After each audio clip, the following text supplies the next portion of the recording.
نحمده ونصلي على رسوله الكريم اما بعد فاعوذ بالله من الشيطان الرجيم بسم الله الرحمن الرحيم رب اشرح لي صدري ويسر لي امري واحلل عقدة من لساني يفقهوا قولي للہ اللہ کے لیے ہے ما فی السماوات جو کچھ آسمانوں میں ہے وما فی الارض اور جو زمین میں ہے. کیا کچھ ہے ہم سب تو جانتے بھی نہیں. اس نے بنایا اسے معلوم ہے. بنانے والا ہی ان سب چیزوں کا مالک ہے.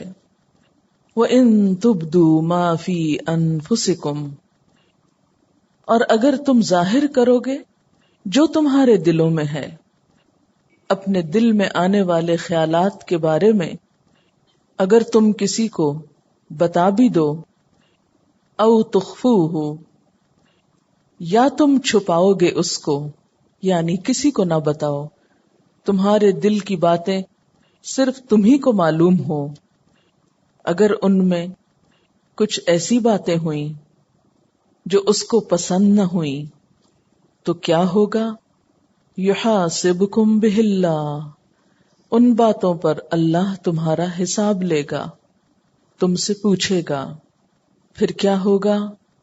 فیغفر پھر بخش دے گا، معاف کر دے گا.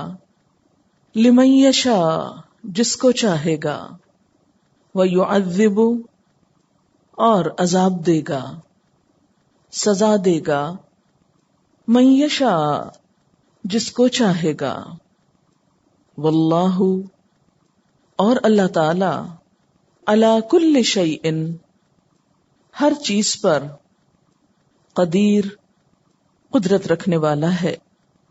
اس سے پچھلی آیت میں ہم نے پڑھا تھا کہ ولا تکتم الشہادہ گواہی کو چھپانا مت. ومن یکتمها فإنہ آثم قلبہ جو اس کو چھپائے گا تو اس کا دل گناہگار ہوگا. اسی کی مزید وضاحت ہے اس آیت میں کہ ہر چیز تو اللہ کے ہاتھ میں ہے، ہر چیز کا مالک تو وہ ہے. لہذا وہ نہ صرف یہ کہ ظاہری باتوں کو جانتا ہے بلکہ دل کی باتوں کو بھی جانتا ہے. اس لیے اگر تم اپنے دل کی باتوں کو ظاہر کرو گے یا پھر انہیں چھپا لو گے، اگر وہ درست نہ ہوئی تو ان پر وہ حساب بھی لے سکتا ہے. حضرت علی رضی اللہ تعالی عنہ فرماتے ہیں کہ جب یہ آیت نازل ہوئی تو اس نے ہمیں غمزدہ بنا دیا، ہمارے دل کو لگ گئی. ہم نے خیال کیا کہ اگر کسی کے دل میں گناہ کا خیال بھی آئے تو اس کا بھی حساب ہوگا. یعنی صحابہ کرام نے اس کا معنی کیا سمجھا کہ دل میں گزرنے والے ہر خیال پر پکڑ ہوگی کہ پھر معلوم نہیں کہ اس کی معافی ہوگی یا نہیں. اور جیسا کہ سب جانتے ہیں نا کہ دل میں آنے والے خیالات پر تو بسا اوقات انسان کا بس نہیں ہوتا، وہ ہمارے کنٹرول میں نہیں ہوتے، وہ تو آتے ہی چلے جاتے ہیں. تو یہی چیز صحابہ کرام کے دل میں گزری کہ اگر دل کی باتوں پہ پکڑ ہونے لگی پھر تو ہم بچ نہیں سکتے. چنانچہ صحابہ کرام آپ صلی اللہ علیہ وسلم کے پاس آئے اور اپنی یہ فکر اور پریشانی آپ سے کہی. آپ صلی اللہ علیہ وسلم نے فرمایا، کہو ہم نے سنا اور ہم اطاعت کرتے ہیں. سمعنا و اطعنا. صحابہ کرام نے ایسا ہی کہا. تو پھر آمن الرسول سے لے کر اگلی 2 آیات نازل ہوئیں، اور اس میں کیا آیا؟ لا یکلف اللہ نفسا الا وسعها. اللہ تعالیٰ کسی شخص کو تکلیف نہیں دیتا مگر اس کی وسعت کے مطابق. یعنی اگر کسی کے بس میں نہیں کسی وسوسے کو کنٹرول کرنا، کسی خیال کو روکنا، تو اس پر پکڑ نہیں ہوگی. بنیادی طور پر اگر ہم غور کریں تو ہمارے سامنے یہ بات آتی ہے کہ ہمارے دل میں آنے والے خیالات دو طرح کے ہوتے ہیں. ایک غیر اختیاری، جن پر ہمارا کچھ بس اختیار نہیں ہوتا، کیونکہ دماغ ایک ایسی چیز ہے یا دل ایسی چیز ہے جو ہر وقت کام کرتی، سوتے میں بھی اور جاگتے میں بھی کچھ نہ کچھ خیالات کا تانا بانا ہر وقت لگا ہی رہتا ہے. تو کچھ ایسے خیال ہوتے ہیں کہ جو ہماری مرضی، ارادے، کسی نیت کے بغیر ہی آتے چلے جاتے، ہم انہیں روک بھی نہیں سکتے، ہم ان کو اپنے اندر سے بسا اوقات نکال بھی نہیں سکتے. وہ بعض اوقات وسوسہ ہو سکتے ہیں جس میں اللہ تعالیٰ کے بارے میں، اس کے نیک بندوں کے بارے میں، اس کے احکامات کے بارے میں کوئی برا خیال دل میں آ جائے. انسان ساتھ ساتھ توبہ توبہ کرتا ہے، لیکن وہ خیال ہے کیسے بجلی کے کرنٹ کی طرح اگر ہاتھ پڑ گیا تو اس نے پکڑ ہی لیا، آپ کو چھوڑنے کو نہیں مانتا. تو ایسے خیالات جن پر انسان کا کوئی ارادہ اور اختیار نہیں، ان پر پکڑ نہیں. دوسری قسم کے خیالات وہ خیالات ہیں جو انسان کے ارادے اور اختیار پر مبنی ہیں، چاہے تو انہیں دل میں رکھے، چاہے تو نکال دے. پکڑ ایسے ہی خیالات پر ہے. غیر اختیاری، غیر ارادی، قدرتی طور پر آنے والے خیالات اور جن میں وسوسہ بھی ہے. تو جب آپ صلی اللہ علیہ وسلم سے اس کے بارے میں پوچھا گیا، سئل رسول اللہ صلی اللہ علیہ وسلم عن الوسوسۃ، آپ صلی اللہ علیہ وسلم سے وسوسے کے بارے میں پوچھا گیا کہ جو دل میں برا خیال آ جاتا ہے تو اس کا کیا ہو، یہ کیا چیز ہے. کیونکہ صحابہ میں سے بعض نے یہ بھی کہا تھا کہ ہمارے دل میں بعض اوقات اتنا برا خیال آ جاتا ہے کہ ہمارا جی چاہتا ہے کہ ہم جل کے کوئلہ ہو جائیں، لیکن وہ خیال نہ ہم کو آئے، مگر پھر بھی ہمارا بس ہی نہیں چلتا اس پر، ہمارے نہ چاہنے کے باوجود وہ آتا چلا جاتا ہے. تو آپ صلی اللہ علیہ وسلم نے جواب میں کیا فرمایا؟ فقال تلک صریح الایمان، یہ صریح ایمان کی علامت ہے، یعنی یہی تو ایمان ہے. کیونکہ چور اور ڈاکو وہیں پر تو آتے ہیں جہاں کچھ مال و دولت ہوتا ہے، تو وسوسے اسی دل میں آئیں گے جہاں کوئی ایمان ہوگا، جہاں کوئی خیر ہوگی. تو ایمان بھی ایک بہت بڑی دولت ہے نا. اس لیے جہاں ایمان ہوگا، جہاں نیکی کا شوق ہوگا، جہاں کوئی خیر اور بھلائی کی چیز ہوگی، شیطان وہیں آئے گا اور آ کے دل کو برا کرے گا. نہیں نہیں، چھوڑو چھوڑو، یہ تم کیا کر رہے ہو. مثلاً آپ کا دل چاہ رہا ہے آپ کوئی اچھا کام کریں، لیکن شیطان کو کب پسند ہے کہ آپ کوئی اچھا کام کریں؟ تو وہ آپ کو آ کر اس اچھے کام کے بارے میں کوئی شک ڈال دے گا، کوئی فائدہ نہیں اس کا، وہ فلاں نے کیا تھا، اس کو بڑا نقصان ہوا تھا. تو نتیجہ کیا ہوگا؟ آپ وہیں بیٹھ جائیں گے. اسی لیے قل اعوذ برب الناس میں کیا پناہ مانگی گئی ہے؟ من شر الوسواس الخناس، وسوسہ ڈالنے والے کے شر سے اللہ تو مجھ کو بچا، جو پلٹ پلٹ کے دل میں خیال ڈالتا ہے. الذی یوسوس فی صدور الناس، جو لوگوں کے دل میں، انسانوں کے دل میں وسوسے ڈالتا ہے. من الجنۃ والناس، ایسے وسوسے بسا اوقات جنات کی طرف سے ہوتے ہیں اور جن سے مراد یہاں شیطان ہے، اور بسا اوقات انسانوں کی طرف سے بھی ہوتے ہیں. کیونکہ آپ نے دیکھا ہوگا کہ کئی دفعہ آپ بہت اچھا کام کرنا چاہتے ہیں، لیکن اتنے میں آپ کی ملاقات کسی ایسے انسان سے ہو جاتی ہے جو اس اچھے کام کے بارے میں آپ کا ارادہ اور نیت بدلا دیتا ہے.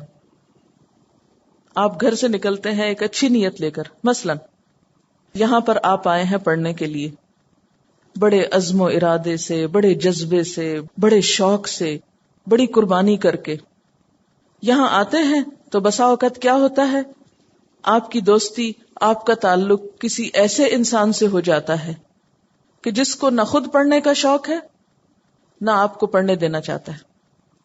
لہذا وہ کوئی نہ کوئی ایسی باتیں آپ کے ذہن میں ڈالتا رہے گا کہ آپ کا پڑھائی سے دل اچاٹ ہو جائے گا، اور بالآخر وہ ساری سیکریفائسز اور سارے جو آپ کے منصوبے اور پلان اور بڑی اچھی اچھی خوبصورت نیتیں تھی وہ سب بیٹھ جائیں گی.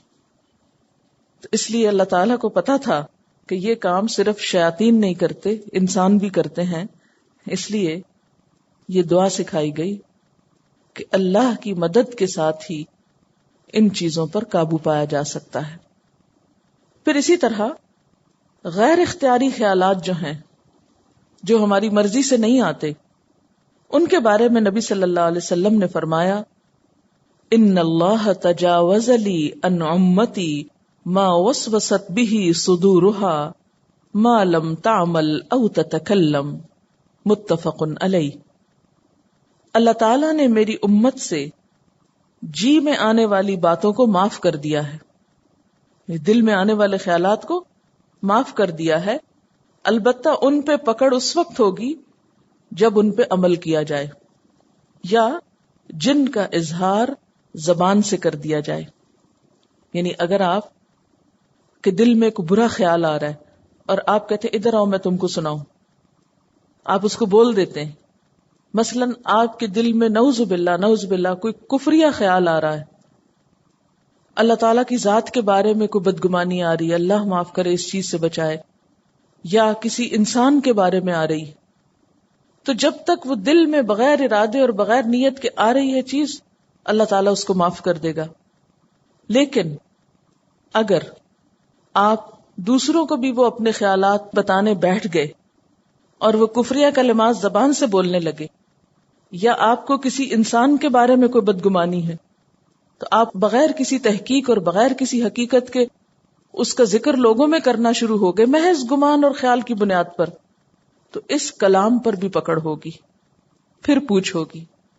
یا یہ کہ محض کلام نہیں، آگے بڑھ کے ایکشن بھی لے لیتے. مثلا آپ کے دل میں کسی کے بارے میں برا خیال آیا، آپ آؤ دیکھتے ہیں نتاؤ دیکھتے ہیں، وہ سامنے آیا تو آپ اس کو ایک دو لگا دیتے ہیں. اب کیا ہے، اس کو پتہ ہی نہیں کہ بات کیا ہے. بچوں کے ساتھ عام طور پہ ایسا کرتے نا، کوئی چیز اپنی جگہ سے ہلی ہوئی دیکھی تو دل میں خیال ہے یہ فلاں بچے کا کام ہوگا، اس سے پوچھا بھی نہیں کہ تم نے چیز اٹھائی یا نہیں اٹھائی، رکھی یا نہیں رکھی. تو کیا کرتے، جو ہی وہ آتا ہے اس کو ڈانٹنا شروع کر دیتے ہیں. صرف ڈانٹے بھی نہیں، بعد کا کان پکڑ لیتے ہیں اس کے. تو یہ جو عمل ہے خواہ بچے کے ساتھ ہی کیا جائے، یہ نہیں کہ بچے ہمارے ہیں تو ہماری پراپرٹی ہیں، جیسے چاہیں ان کو معاملہ کریں. نہیں، اگر بچوں کے ساتھ بھی اس طرح کی ناروا زیادتی کی تو اس میں بھی پوچھ ہو سکتی. تو جو بھی خیالات آ رہے ہیں، چاہے ظاہر کرو یا چھپا کے رکھو، ان پہ اللہ محاسبہ کرے گا. پھر محاسبہ کن خیالات پہ ہوگا؟ یہاں کن خیالات کی بات ہے؟ وہ خیالات شرک، اللہ کی ذات میں شک، کفر، منافقت، ان چیزوں پر ہے. کیونکہ ان سب کا تعلق بھی ہمارے خیال سے ہی ہے نا، ہمارے ارادے سے ہی ہے.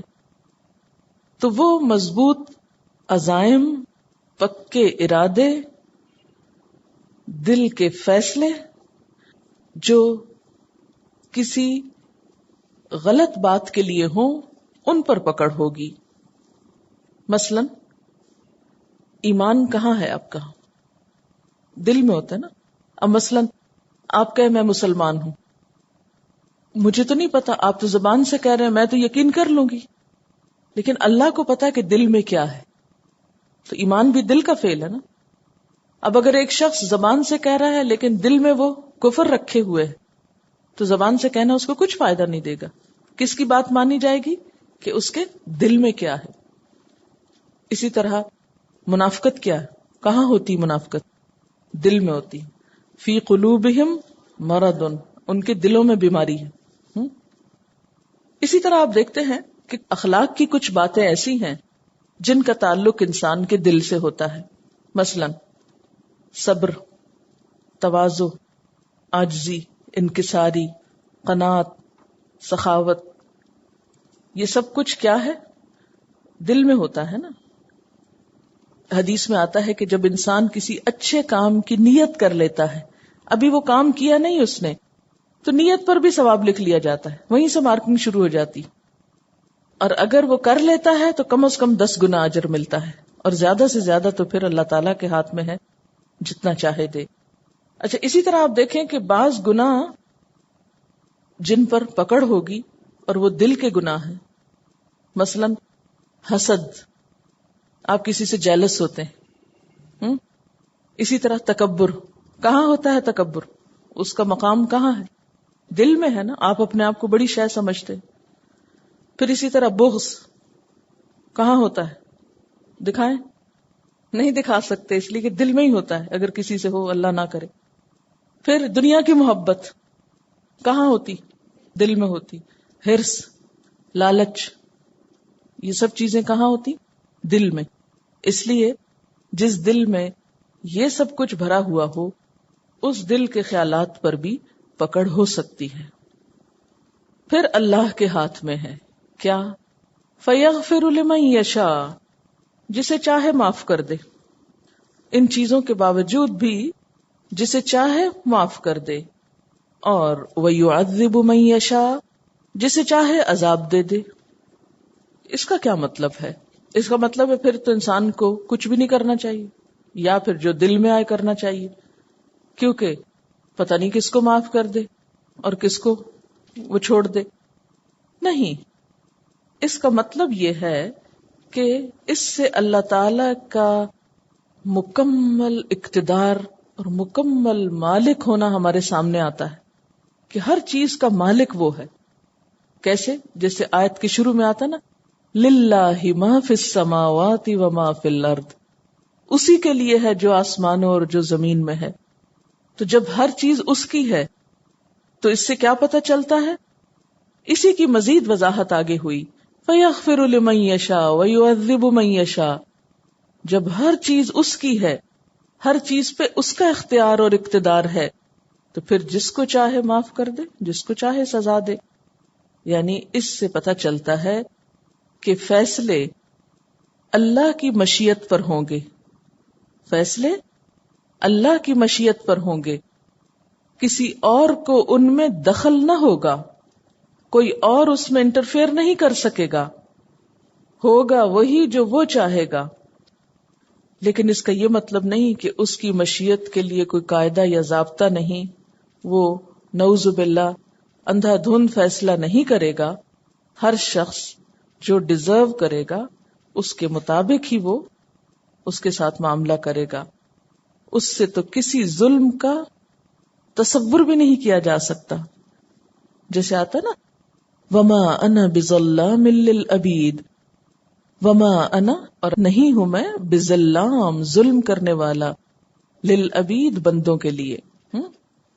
ایک اور جگہ پر آتا ہے، لا یسأل عما یفعل وہم یسألون، وہ نہیں پوچھا جا سکتا، کون؟ اللہ تعالیٰ، کس کے بارے میں؟ جو وہ کرتا ہے، وہم یسألون، اور سب لوگ سوال کیے جائیں گے۔ انسانوں سے تو پوچھا جائے گا، لیکن اللہ تعالیٰ سے کوئی نہیں پوچھ سکتا۔ پھر آپ دیکھیے کہ پیچھے جو آیت الکرسی گزری ہے، اس میں بھی کیا ہے؟ انہی صفات کا ذکر ہے۔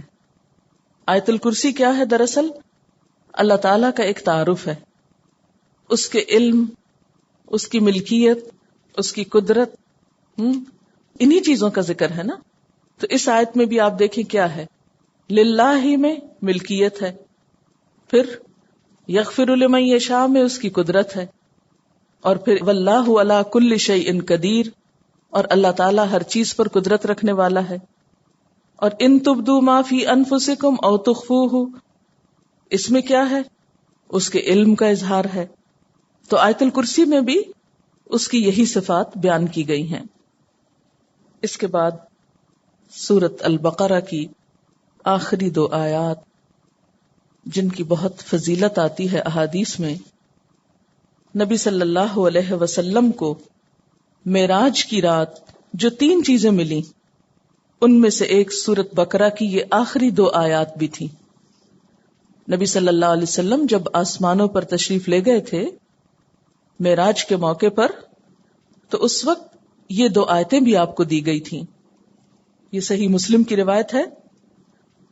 اسی طرح ایک اور روایت میں آتا ہے کہ اس سورت کی آخری آیات آپ صلی اللہ علیہ وسلم کو ایک خاص خزانے سے عطا کی گئیں.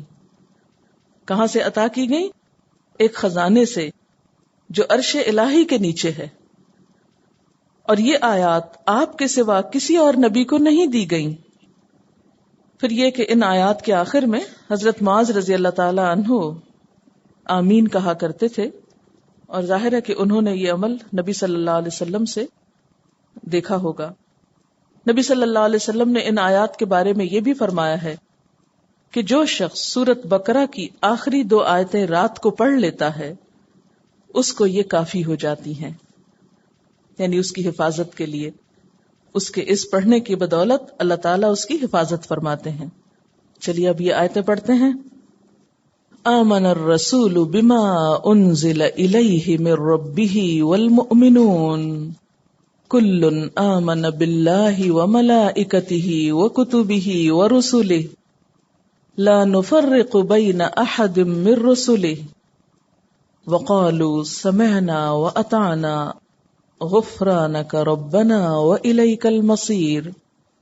رسول اس چیز پر ایمان لائے جو آپ کی طرف، آپ کے رب کی طرف سے نازل کی گئی، اور سارے مومن، کلن سارے کے سارے، آمن باللہ وملائکتہ وکتبہ ورسلہ اللہ پر ایمان لائے اور اس کے فرشتوں پر اور اس کی کتابوں پر اور اس کے رسولوں پر. اور انہوں نے کیا کہا؟ لا نفرق بین احد من رسلی، ہم اس کے رسولوں میں سے کسی ایک کے درمیان فرق نہیں کرتے. اور ایمان لا کر کیا کہا؟ وقالوا سمعنا واطعنا، بولے ہم نے سن لیا اور ہم نے اطاعت کی، ہم بات مانیں گے. غفرانک، تیری بخشش چاہیے، یعنی پچھلی زندگی میں ہم سے جو غلطیاں، جو خطائیں ہو چکی، اللہ تو ہم کو معاف کر دے. ربنا، اے ہمارے رب، وإلیک المصیر، اور تیری طرف لوٹنا ہے، واپسی تو تیری ہی طرف ہے، مر کے تو تیرے ہی پاس آنا ہے. کچھ یاد کیجئے سورت کا بالکل ابتدائی حصہ. الف لام میم ذالک الکتاب لا ریب فیہ ھدی للمتقین، اور اس کی شرط کیا ہے؟ الذین یؤمنون بالغیب، وہ لوگ جو غیب پر ایمان لاتے ہیں. وہاں اس کتاب سے ہدایت پانے کے لیے پہلی خصوصیت جو بتائی گئی تھی وہ ایمان بالغیب تھا، اور اسی کی تفصیل سورت کے آخر میں.